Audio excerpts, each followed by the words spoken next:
Here to talk Treasuries this morning is Managing Director and Co-Manager of the Limited Term Income Fund for Thornburg Investments. Jason Brady oversees more than $1.2 billion. Thanks so much for joining us here on In the Loop this morning, Jason. Let me ask you about the S&P's decision to downgrade Treasuries, clearly not having an impact. But is it so much that the bond market is much smarter than the S&P rating agency, or is it just that they have no place to put their money? Well, I think it's more the second. I don't think that anybody is smarter or less intelligent than S&P. It's the market does what the market does. I think the real issue here is what the downgrade represents. It represents a less certain world. It represents a real troubling move of debt from individual balance sheets and bank balance sheets onto government balance sheets. And that just means a tougher time for governments as they try to stimulate what seems to be a persistently slow economy. You know, an interesting phenomenon coming out of that downgrade, Jason, was that we did see Treasury prices rise, but corporate bond spreads moved in reverse, meaning that they widened out and actually lost a decent amount of value. Do you think that was warranted, and why sort of the opposite reaction as it related to investment-grade bonds? Sure. Well, I think there's two things at work here. One, at a certain level, you get to pretty low absolute yields. And you can't eat spread, right? You can only eat yield.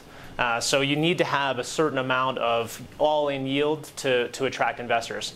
That said, I would say spreads widen, but higher quality corporate bonds, actually their prices did go up somewhat. Very lower quality corporate bonds, high yield bonds as an example, did go down in price. All in, I think the sort of second piece is that you're trying to price in some probability of a recession or a slowdown. And as your previous guest, Dr. Krosner said, we're really not sure what's going to happen there. The data is uncertain. But let's just put it this way, especially with the German GDP, the European GDP this morning, you sort of see the whole world slowing. And that puts us more at risk of a tough time. That's bad for corporate earnings. That means you have to have wider spreads. In the world of fixed income, where do you see value right now? We were just talking about it, but I think actually corporate bonds are pretty attractive on a relative basis. I think what you need to do is look at the balance sheets that you can invest in, right? So you have, on one hand, governments. Well, those balance sheets are not very good and getting worse.